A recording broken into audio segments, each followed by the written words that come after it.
Бүгін жұмға 7 декабрь эфирда Сабадлы күннары телевидениесі. Атна информацион программасы студиясында сізні мен Райля Галявені сәлемлейм.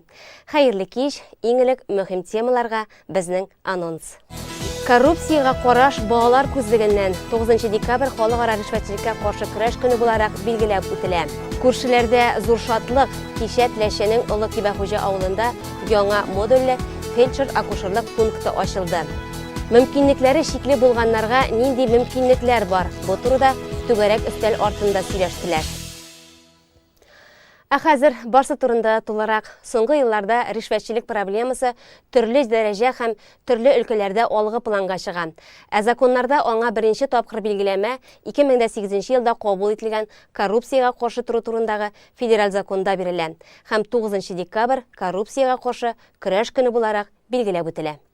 Бүгінгі көндә һәр өлкәдә коррупцияға қаршы көрәш алып барыла. Шығарылған законнар, түгәрәк өстәлләр, кайнар элемтәләр тормышыбызны бу ширдән давалар дип ышанасы килә.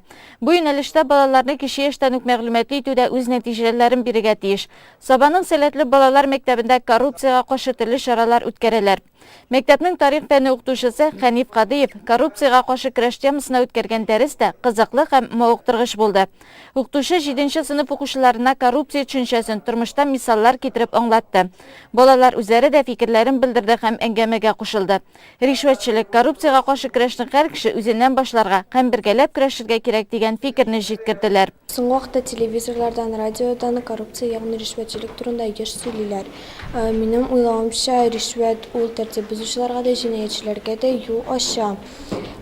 Димәк, ришвәтне бирмәскә, тәртип бозучыларга юл куймаска һәм гаделсезлекләргә күз йоммаска кирәк. Әгәр без бергәләп эшләсәк, без бу ришвәтчелекне җиңеп чыга алырбыз. Безнең яраткан илебез Татарстан, ул гадел, җаваплы һәм тәртипле кешеләр кулында булырга тиеш. Без дәүләтебезнең бер гражданы һәм әйдәгез бергәләп көрәшик. Без бергә булганда ришвәтчелекне җиңә алырбыз. Ришвәтчелек белән көрәш бүгенге көннең иң актуаль мәсьәләләренең берсе. Бу темага бүгенге көндә Татарстанның президенты Рөстәм Миңнеханов һәм Россиянең президенты Владимир Путин да игътибар итәләр. Мәктәбездә ришвәтчелекнең аслын ачыклау өчен ачык дәресләр, класстан тыш чаралар үткәрелә. Ришвәтчелеккә юк дигән темага түгәрәк өстәл артында утырып сөйләшүләрдә без укучылар актив катнашабыз, стена газеталары чыгарабыз. Бүгенге көндә шулай ук ришвәтчелек белән көрәш бик зур бара һәм аны җиңеп була дөрестән. Ләкин җиңер өчен җәмгыятьтән, законнан түгел, иң беренче үзеңнән башларга кирәк. Үзең саф, намуслы кеше булсаң, сиңа бүтәннәр дә якты йөз белән карарлар. Коррупция борынгы заманнарда уктуган социаль күренеш буларак яшәвен дәвам итә. Ул вакытта ук кыйммәтлерәк бүләк тапшыручының гозере тизрәк үтәлгән. Һәр чор тарихын өйрәнгәндә без бу темага тукталабыз һәм бүгенге заманнан чыгып бәя бирәбез дип тарих фәне укытучысы Хәниф Кадыев. Тема бик авыр булса да, балалар үзләренең семьяларында яшәп, барыбер дә аларның үзләренең карашлары бу коррупциягә бар. Алар аны китаплардан, материаллардан укып беләләр инде. Аларның бүгенге көнгә теләкләре бу коррупцияны ничек тә булса булдырмаска, менә бүгенге көндә аларның язмышлары бара. 5нче класстан алып укыганда һәрбер идарә итүче үзенең идарә вакытында шушы коррупция белән көрәшне барган инде. Төрле вакытта төрлечә булган материалларда, китап материалларында бар ничек итеп көрәшү коррупция белән көрәш апару турында темалар бар. Анда әйтелгән, хөкүмәт эшендә эшләгән кеше, хөкүмәт казнасына кулын суза икән, значит, аның кулын кисәсе беренче юлы. Икенче юлы борын нәрсә ноздри вырывает инде, тагы бер кабатланса инде тормышыннан мәхрүм ителә. Җәмгыять барлыкка килүгә, бу проблема барлыкка килгән, җәмгыять беткәчтән генә бу проблема бетерде уйлыйм инде. Ләкин һәрбер җәмгыятьтә, һәрбер дәүләттә коррупция белән көрәшү үз усуллары бар. Әйтик, алга киткән, экономик яктан алга киткән илләрдә коррупция белән көрәшү уңайлырак бара, файдалырак. Инде артта калган экономикаларда, үсеп килә торган экономикаларда бу проблема зуррак. Дәрес ахырында балалар коррупцияга каршы көрәш темасына иншалар яздылар. Иншаларда үз фикерләрен төгәл ачык белдергән укучыларны без соңыннан Саба дулкыннары телерадиокомпаниясына кунакка дәштек. Алар Саба районы башлыгы урынбасары Расих Закирҗанов, коррупцияга каршы сәясәт буенча район башлыгы ярдәмчесе Ленар Шәйдуллин һәм Саба дулкыннары телерадиокомпаниясе директоры Әлфия Мөбәрәкова һәм журналистлар белән очраштылар. Түгәрәк өстәл янында фикер алышудан соң җиңүчеләргә бүләкләр тапшырылды. Шушы коррупция карата фикерләрен үзләре испатлаганнар. Без алар белән күбесенчә килешәбез, чөнки менә сочинениеләрне укып киткәндә алар анда коррупцияны беренче үзеннән башларга кирәк, коррупция булмауны дип испатлаганнар күбесенчә балаларыбыз. Бу эштә күпмедер әллә үзебезчә тырышабыз апарага. Ләкин әле күпмедер менә көн сайын үзгәреп тә тора ситуация, коррупция тарафыннан, коррупция законнарына да үзгәрешләр кирип тора. Без даими рәвештә моны өйрәнәбез.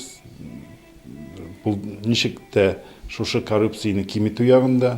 Коррупцияга каршы көрәштә максатыбыз бер: халыкның аңын үзгәртү, җәмгыятьтә коррупцияга түзеп тора алмаслык караш булдыру, һәм бу һәрберебездән тора.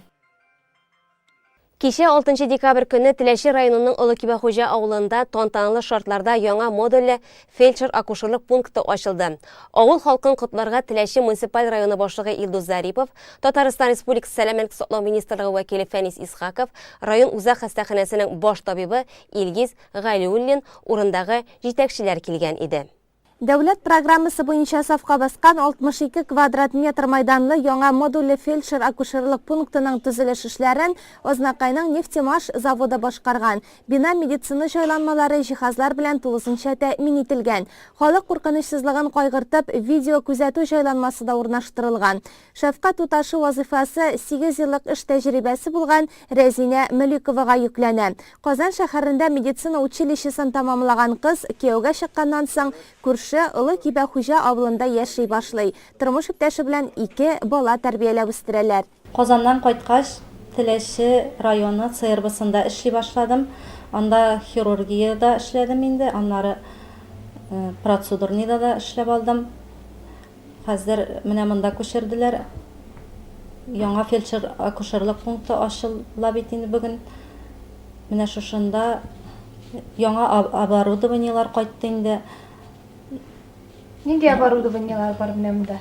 Монда балалар өчен детский весы, балалар үлчәве, аннары растамерлар барбыр, яңаша инде гинекологический креслолар, алар инде иске пунктта искечә, монда яңаша инде, яңа тагын стерилизатор бар. Анда инструментларны стерилизовать итәбез инде. Бүтән вакытта район больницасына алып төшәргә кирәк буладыр, хәзер монда гына шул ягы җайлы. Бүтән әйбер яңаша инде, җылы, уңайлы, рәхәт, авыл халкына хезмәт күрсәтергә, әйбәт кенә хезмәт күрсәтергә язсын инде. Заман таләпләренә туры килә торган мондай фельдшер-акушерлык пункты республикада 413, Теләши районында аның 8-нчесен ачтылар. Менә бу авылның үзенчәлеге шунда. Авылның мәктәбе авылдан читтәрәк, 1 километрга. Шул мәктәп бинасында авылның медпункты урнаштырылган иде. Авыл халкы теләгәндә анда барып җитә алмый. Менә дигән егет имам, авыл имамы 90 яшьлек Бакшы абый. Безнең ди мәктәпкә килешкәч сәгән 200 метр бара кирәк иде мәктәпкә кадәр. Шуңа күрә анда халык бик йөрмәде. Безгә дә Теләшегә бару җиңелрәк иде. Менә шуларны исәп тотып, авыл халкының теләген без инде бу медпунктны авылның уртасына куйдык. Авылның үзәгендә. Монда бик матур үзәк булды. Яңа гына төзелде авыл клубы. Монда клуб юк иде. Аннары төзелде спорт кырмалары, хоккей коробкасы, аннары спорт площадка. И монда ук инде безнең ачылды клубта авыл җирлеге башлыгы бинасы. Инде менә матур иттереп төзелде медпункт. Авыл халкы бик риза, разый, бик шат, рәхмәтле. Мин әйтәм рәхмәт үзебезнең президентыбызга, Рөстәм Нургалиевичка шул программалар өчен. Авылда бүгенгә иң кирәкле объект бина менә шушы бина. Чөнки авылларыбыз кызганча каршы олыгая, яшьләре арта, авылда һәр картларына кала бит инде. Менә аларга инде бүген олыгайган сайын ширдә авыртуда арта бит. Менә бу бик кирәкле алар өчен. Бу җирлектә 321 кеше гомер кичерә, шуның 213 хезмәт, 100 кеше пенсия яшендә. Тантанада Татарстан Республикасы сәламәтлек саклау министрлыгыннан килгән Фәнис Исхаков Татарстан президентына теләче хакимияте башлыгына рәхмәт сүзләрен әйтте. Рәхмәт сүзләре президентыбызга, Рөстәм Нургалиевичка, шулай рәхмәт сүзләре әйтәсе килә глава администрации района Илдус Фатыевичка. Ул программага кергән белән генә бит аларны ясап чыгасы да бар. Чтоб менә халыкка килгәч, керергә, чыгарга удобно булсын. Сеть дигән әйберләре бар, суы, канализациясе, газы, проблемалары күп инде. Рәхмәт сезгә. Шулай бергә эшләргә язсын. Әле тагын киләчәктә дә программалар бар менә. Халык өчен төзергә, шулай ачып җибәрергә, ул үзенә күрә бәйрәм бит инде. Ник дигәндә кичкенә генә секреты шул, республикада 1785 ФАП. Менә без 6 елда әле төзедек 400 генә. Ул теге лотерея иткән кебек, әле каждый авылга эләкми дә ул. Әле качан эләгәчәк, шуның кебек сезгә самом деле бәйрәм. Рөхсәт итегез сезне транспорт кытларга, аурамагыз, исән-сау булыгыз. Менә бу пунктларга профилактика йөзеннән генә килергә булсын. Бәйрәм белән сезне. Амин. Җирлектә яшәүчеләр медицина хезмәткәрләренә күбрәк йөрәк кан тамырлары авырулары, кан басымы белән мөрәҗәгать итә икән. Яңа ФАП ачылуга, эстафетаны Рәзинәгә тапшыруга чын күңелдән шатланам ди 33 ел шушы авылда шәфкать туташы булып эшләгән Гөлсәрия Мөбәрәкшина. Мин шушындай матур, уңайлы ФАП төзелүенә бик шатмын.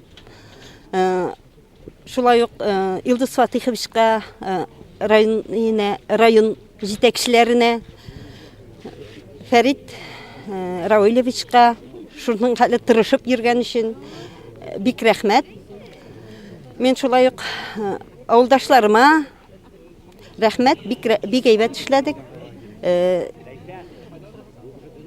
Тагын нәрсә әйтим инде? Кибә хуҗа авылы халкының сәламәтлеге ничегрәк, гомер буе эшләгән шәфкать туташы буларак нәрсә әйтә аласыз? Уртача. Яңа бинаның тагын бер уңайлы ягы ул авылның нәкъ уртасында урнашкан.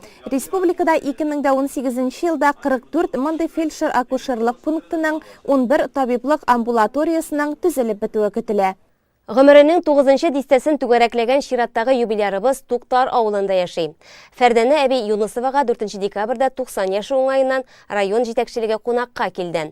Район башкарма комитеты җитәкчесе урынбасары Марат Кәримов, Балкыш халыкка социаль хезмәт күрсәтү үзәге директоры Рөстәм Рауилин зур бүләкләр тапшырып, аны олуг бәйрәме белән котлады. Сезне Владимир Владимирович Путин исеменнән тәбрик итәбез, име? Шулай ук зур гомер бәйрәмегез белән тәбрик итәбез. Сезгә барлык эшләрегез өчен, барлык куйган хезмәтләрегез өчен бик зур рәхмәтебезне белдерәбез, яме? Район хакимияте исеменнән, район башлыгы исеменнән. Олы кешегә күп кирәкми. Җылы сүз, якты караш һәм игътибар. Фәрдәнә әби дә олы кунакларның шундый ихтирам белән үзен бәйрәм белән котлап килгәннәренә рәхмәтле. Гомер буе колхозда эшләп авыр хезмәттән башканы белмәгән, тормыш йөген ялгызы тарткан хатын-кызга бу зур дәрәҗә. Фәрдәнә әби үзе Туктар авылында туып үскән, кечкенәдән авыр эшнең тәмен белгән, сугыш елларындагы авырлыкны авылдашлары белән бергә иңнәрендә күтәргән. 13 яшымнан булганмын, фирмага кирдем инде. Башта сары карадым инде фирмада. Аннары дуңыз карадым мен фирмада. Аннан соң алар дуңыз алып кеш инде. Монда эшкә фирмага күчтем. Анда гел симертү маны карадым, симертү. Симертү өгезләрен ашатабыз, җибәрәбез иткәйне. Гел куркышчы эшләсе булды, эшләмәгә урагыда бик авыр булды фирмада эшләүләре.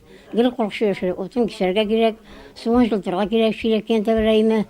Шулай итеп, миңа бик авыр вакытлар туры килде фирмада. Күп эшләдем дә, күп эшләвем дә күп бит инде. Аннары 83 елда пенсия чыктым инде. Пенсия чыккач, тагы эшләдем 5 ел колхозда, амбарда эшләдем, бер җәңгә шүпәргә ярдәм басуга. Бәк күп эшләдем. Килен камерда эшләде.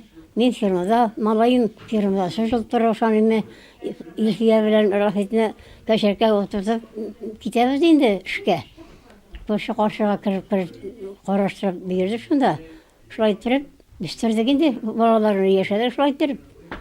Шулай яшәдек инде. Юбилярның бүгенге көне бик кадер хөрмәттә уза. Яратып сөеп үстергән бердән бер улы Рушан һәм аның гаиләсе аңа карата бик игелекле. Үзе дә аларга рәхмәт әйтеп туя алмый. Шуны да әйтергә кирәк, бу йортта 2 килен һәм 2 кайнана, һәм алар бер-берсен аңлап бик тату гомер кичерәләр. Фәрдәнә әби белән килене Тәнзилә апа инде менә 45 ел бер түбә астында. 9 ел элек юбилярның оныгы да кәләш алып кайткан. Аллаға шükür, бұны тұрышым бик әйбәт Аллаға шükür. Үстімізін табылған жоқ. Ем жылы келінлерім, малайларым әйбәт Аллаға шükür, қарылы тәбейлер. Аллаға шükür, рахатта яшайым қазір. Келінім де бек әйбәт тұрыш Аллаға шükür. Келінлерім әйтіп болмай, малайларым, ұнықларым бек әйбәтлер. Күйеуім де бек әйбәт. Илсияның итбашы елдар күйеу. Ол лесник болушли, лесник. Илсия киет. Тәйінде менің ұнығым бетінде ол. Рахат ешесіндер, ертларын жеде үйректерін көшсіндер. Сигез ешесіндер, мені қайырды ашыр оларға. Мен шол. Мен әне білән 45 ел яшайбыз инде. Хәзер 45 елга китте. Бик әйбәт яшәдек. Бер-беребезгә иттек. Ну, әзрәк ашу килгән вакытларда мин чыгып китәдер идем. Ләкин ул кеше әзрәк өйрәтергә ярата инде. Шулай бит инде улар. Чыгып китәдер идем ләкин. Бетәдер иде. Ул да дәшә, мин дә дәшәм. Әгәр дә инде бер-беребезгә каршы бер сүз әйтсә инде, анда китә бит инде ачулануга. Эшчән булды инде, бер тик тормады. Әйбәт яшәдек, дөресен әйткәндә. Кеше янында бөтен авыл халкы әйтер, бик тату яшәдек. Ире исән сау булсын. Бар теләк шул, саулык, сәламәтлек аңар. Әле шушында үй тоткасы ул. Бөтенебез чыгып китсәк тәгән өйдә. 2 оныгы 6 оныкчыгы Фәрдәнә әбинең өметле дәвамчылары. 5 яшьлек Айгиз дә әбисен бик ярата һәм туган көненә махсус бүләк әзерләгән. Әбием гәп куяп туа, йөзен сүкте көне буе шикарны куа биеп туа. Йорт-җирләре нык, гаиләләре үрнәк, биредә үзара хөрмәт хакимлек итә. Нигезнең улы терәге, таянычы һәм җылы учагы булган 90 яшьлек Фәрдәнә әбигә киләчәктә дә балалар һәм оныклар игелеге күреп, авырмыйча якыннарына киңәшләре белән ярдәм итеп, озак яшәргә Ходай насыйп итсен.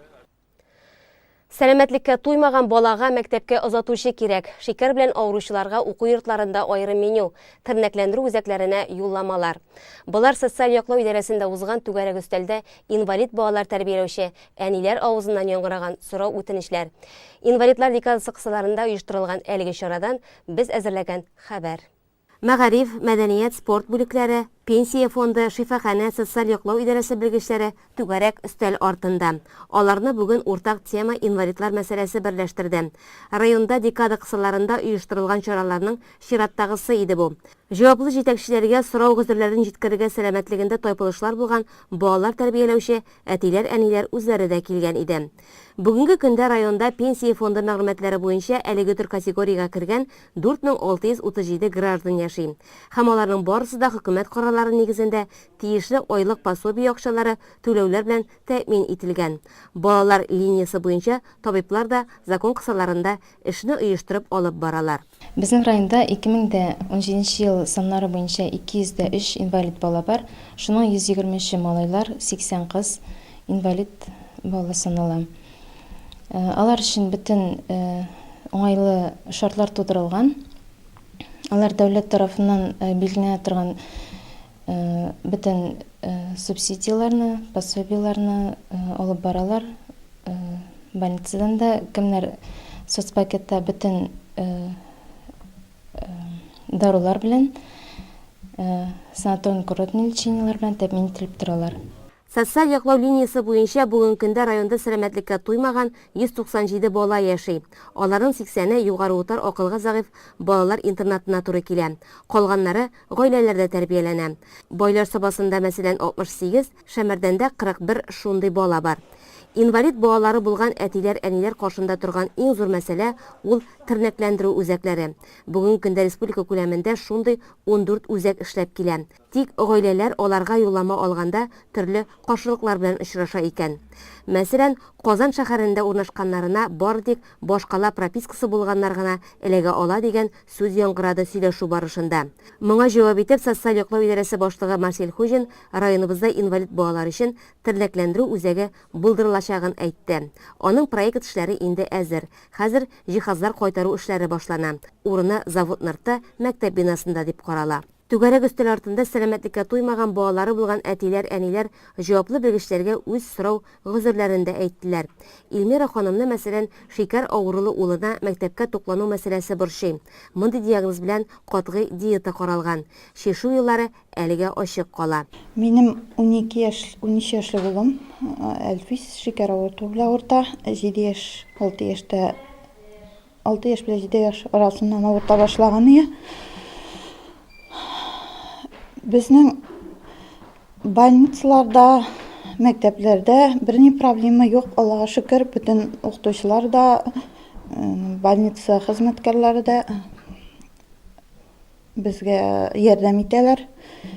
Инсулиннар булмаган вакытта да кайында булса табып бирү ягын карыйлар, ничек тә ярдәм итәләр. Мәктәптә дәгән төрле вакытлар була, шикәр авыртуы булгач, агрессиясе да була.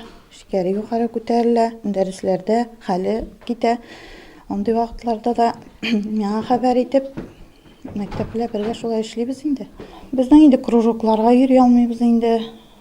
Андый балаларга теге берәр ничек кружоклар безнең мәктәптән соң кайтырга кирәк, ашарга кирәк бит инде. Берни кружокларга йөри алмыйбыз шул. Проблема инде йөрүсе килә инде аның. Гимназиядә укучы инвалид балага озатучы беркетеп булмасмы дигән сорау да яңгырады бүген. Закон кысаларында бундай хезмәт бар. Хәзергә ул мәгариф җитәкчелегендә карала.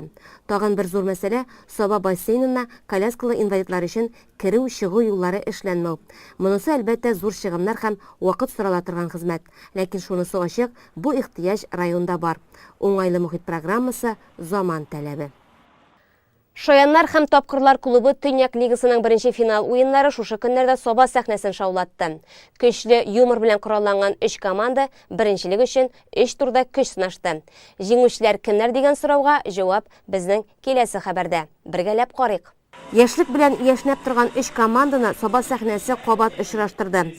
Шаяннар һәм тапкырлар клубы Төньяк лигасының сойлап алу, ярым финал кебек турларында чыныгу алган яшьләр бүген инде беренче финал уенына җыелдылар. Алар Собаның аграр күлияте, Сәләтле балалар мәктәбеннән число Пи һәм Мамадыш районыннан параграф 69 командалары. Бу өчлек жюрига яхшы таныш. Алар сезон дәвамында үзләрен әзерлекле, яхшы итеп күрсәтеп өлгерделәр. Шуңа күрә жюрига баллар куеп бәйләгәндә бер дә җиңел булмаячагы алдан ук билгеле иде. Бүгенге ярышларны сәхнәдән барыбызга да зәңгәр экраннар аша яхшы таныш Яңа гасыр телевидениесе хезмәткәре Рөстәм Кәримуллин алып барды.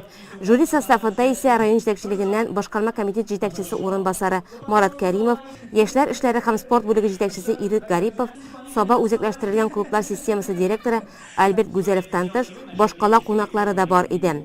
Татарстан Республикасы буенча Шаяннар һәм тапкырлар клубын оештыручы чемпионат директоры Рамил Әхдиевның һәм программа директоры Радик Ганиевның бәя бирүдә үзләре дә катнашуы бүгенге ярышның ни дәрәҗәдә югарылыкта үтүен күрсәтүче бер билге иде. Эш пишмак, мин сине ашыйм. Юк, ашама мине, миңа дуңгыз ите салдылар.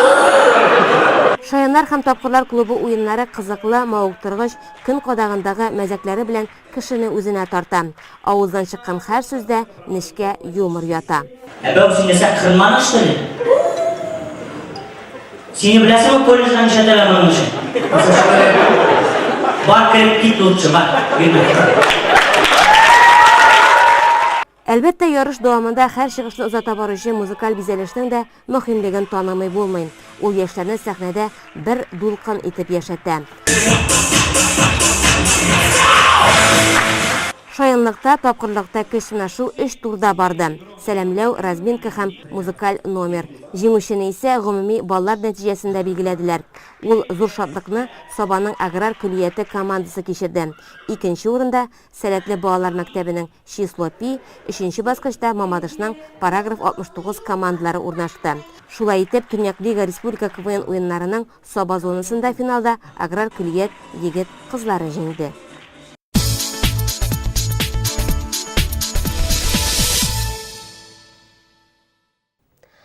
Хәзер спорт темасына булган хәбәрләребез. Бу атнада инвалидлар 10 көнлеге кысаларында төрле чаралар үткәрелде.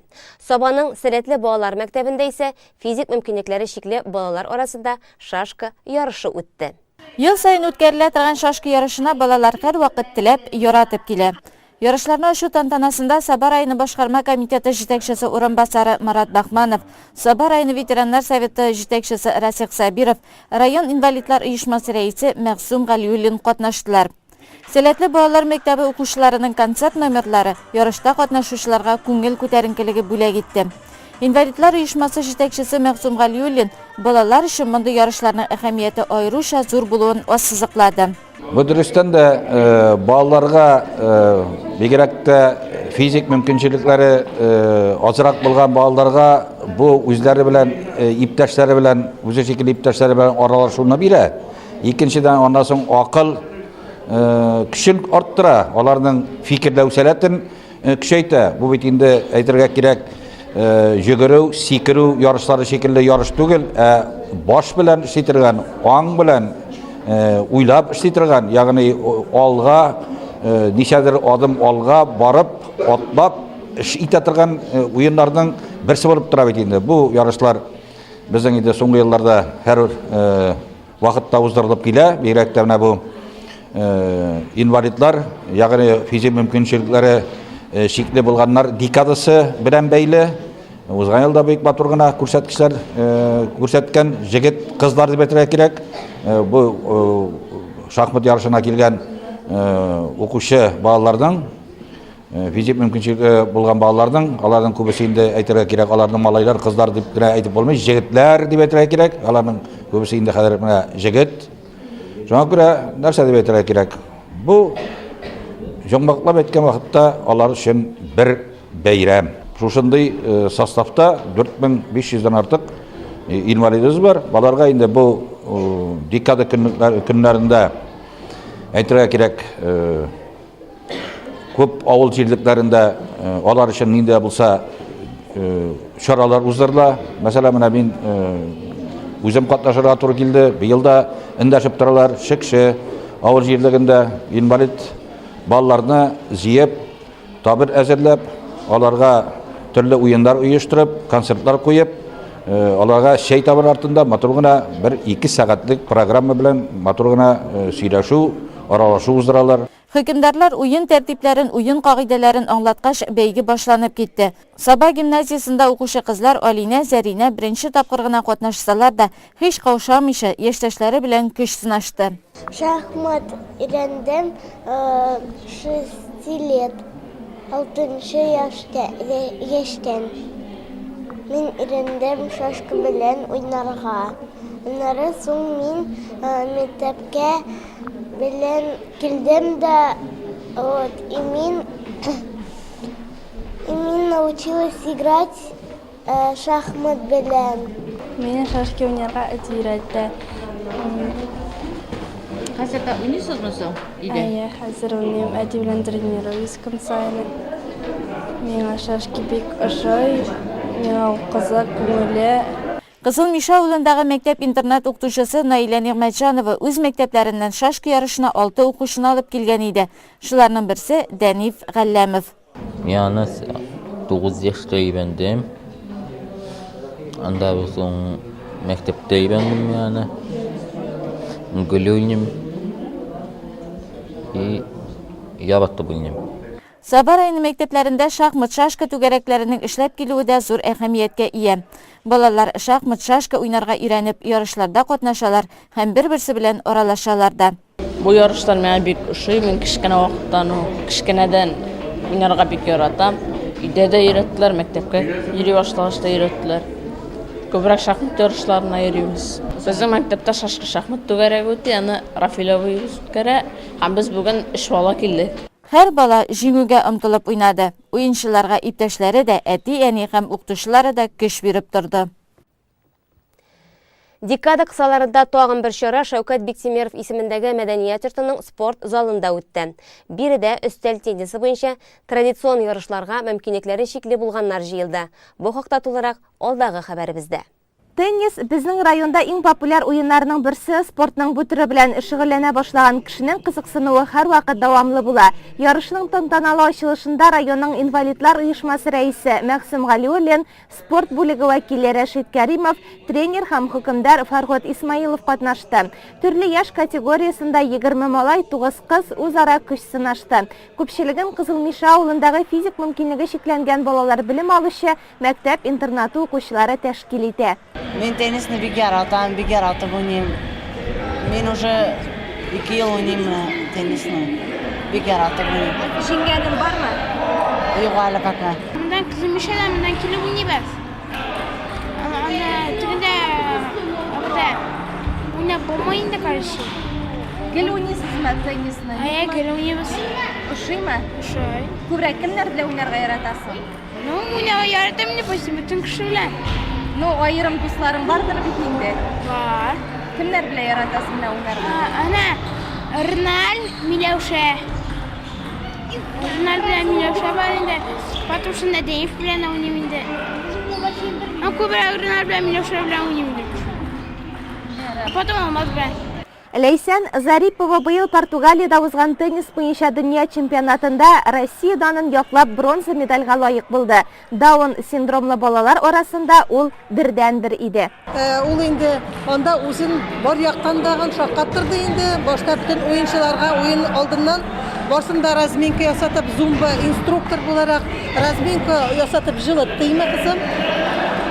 Бик зур уңышлар булды инде бу беренче тапкыр. Быел инде киләсе елга инде 19-нчы елда инде без чемпионат Европы, Финляндиядәге чемпионат Европага әзерләнәбез һәм Австралиядә була торган трисомные игры, глобальные игры мира әзерләнәбез инде. Бу инде Россия заявле итәчәк инде безне предварительный заявка бар Россиядән. Бию буенча күп төрле уңышларга ирешкән бу кызның зур спортка кереп китүе әлбәттә көтелмәгән хәл булды. Күптән хыяллана идек инде. Безнең монда безнең достыбыз Лилия шакырды. Әйдәгез, килегез Ләйсәндә уйнап карасын да. Беренче көнне килгән көнне ул инде яратты. 2 елда 3 ай теннис белән шөгыльләнәбез.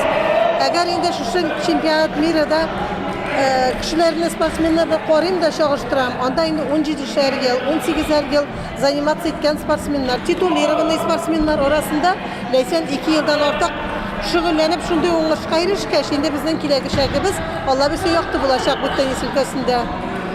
Бик нык яраттылар Ләйсәнне дә, бик күп дуслар таптык. Без инде менә шушы Финляндиягә әзерләнәбез. Көн сайын тренировка безнең 2 тапкыр киләбез инде кызым.